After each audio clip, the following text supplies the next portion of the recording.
WhatsApp এর নতুন feature আপনি জানেন না, কিন্তু এটি আপনার অনেক কাজকে সহজ করে দেয়। আমরা অনেক সময় মেসেজ করার সময় ভুল করে থাকি, যা পরবর্তীতে আর এডিট অথবা ডিলিট কোনোটাই করা যায় না। কিন্তু আজকে আমি আপনাদেরকে দেখাবো কিভাবে মেসেজ সেন্ড হওয়ার পরেও এডিট অথবা ডিলিট করব। আরো বড় কথা, রিসেন্ট আপডেটে চ্যাট লক এবং ভয়েস নন স্ট্যাটাসের মতো ফিচার্সও এসেছে। যদি আপনারা এই বিষয়ে বিস্তারিত জানতে চান তাহলে অবশ্যই কমেন্ট করে জানাবেন। সো ছোট্ট এই ভিডিওটি অবশ্যই শেষ পর্যন্ত দেখবেন এবং আমাদের চ্যানেলে নতুন হয়ে থাকলে চ্যানেলটি সাবস্ক্রাইব করে পাশে থাকা বেল আইকন প্রেস করে রাখবেন। ফেসবুক পেজ থেকে ভিডিওটি দেখে থাকলে ফলো দিয়ে রাখতে ভুলবেন না। সো আমরা চলে এসেছি আমাদের ফোনের স্ক্রিনে। ফার্স্ট আমাদেরকে হোয়াটসঅ্যাপ যে অ্যাপসটি আছে সেটা ওপেন করে নিতে হবে। ওকে, অ্যাপসটি ওপেন করার পরে এই যে দেখতে পাচ্ছেন এখানে একটা আইডি আছে, এটার ভিতরে আমি প্রবেশ করব। ওকে, এটার ভিতরে ঢোকার পরে দেখতে পাচ্ছেন এখানে কিছু এসএমএস করা আছে। সো আমি যদি চাই যে এগুলা এডিট করব তাহলে কিন্তু আমি পারবো না, কারণ এগুলা কিন্তু 15 মিনিট হয়ে গেছে। সো তারপর আমি আপনাদেরকে একটা করে দেখাই যে এগুলো আসলে 15 মিনিট হয়ে গেলে এডিট করা যায় কি না। সো আমি এই এসএমএসটা এডিট করে আপনাদেরকে দেখাবো যে আসলে এটা কি এডিট হয় কি না।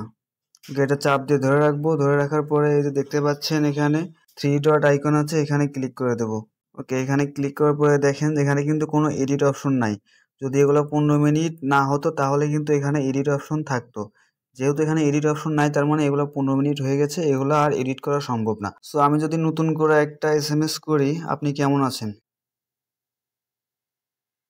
ওকে, এখন আমি যদি চাই তাহলে কিন্তু এখন এই এসএমএসটা 15 মিনিটের মধ্যে আমি কিন্তু এডিট করতে পারি। সো আমি আপনাদেরকে দেখাই কিভাবে এডিট করতে হয়। সো এই যে এই এসএমএসটা কিন্তু আমি এইমাত্র করলাম। আমি যদি চাই এটা কিন্তু এখন এডিট করতে পারি 15 মিনিটের ভিতর। 15 মিনিট হয়ে গেলেই কিন্তু এটা আর এডিট করতে পারবো না। ওকে, সো আমি এটার উপর চাপ দিয়ে ধরে রাখলাম। ধরে রাখার পরে দেখতে পাচ্ছেন এই কর্নারে 3 ডট। সো এটার উপরে ক্লিক করে দেব। এটার উপর ক্লিক করে দেওয়ার পরে এখন দেখেন যে এখানে কিন্তু এডিট অপশন আছে। সো আমরা চাইলে কিন্তু এখন এখান থেকে এডিট করতে পারি। সো আপনারা দেখতে পাচ্ছেন এখানে এডিট অপশন। এই যে এখানে এডিট অপশনে ক্লিক করে দেবেন। ক্লিক করার পরে এখান থেকে আপনারা চাইলে এটা পুরোটাও মুছে দিতে পারেন। মুছে দিয়ে আবার নতুন করে লিখতে পারেন। যদি মনে করেন যে না, আমি এটা পুরোটা ডিলিট করতে চাই না, আমি ভিতর থেকে একটা ওয়ার্ড ভুল হয়েছে এটা আমি ঠিক করে দেব, তখন আপনারা এখান থেকে এই যে এইভাবে যেকোনো একটা ওয়ার্ড মুছে ফেলতে পারেন। সো আমি চাচ্ছি এই সবগুলো একবারে কেটে দেব, কেটে দিয়ে এখানে নতুন করে আবার লিখব আপনি কেমন আছেন। ওকে, লেখার পরে সেন্ড করে দিব। এই যে এখন দেখতে পাচ্ছেন এটা কিন্তু সেন্ড হয়ে গেছে। সো আপনারা চাইলে এইভাবে এডিট করতে পারেন। তো আজকের ভিডিওটি এ পর্যন্তই।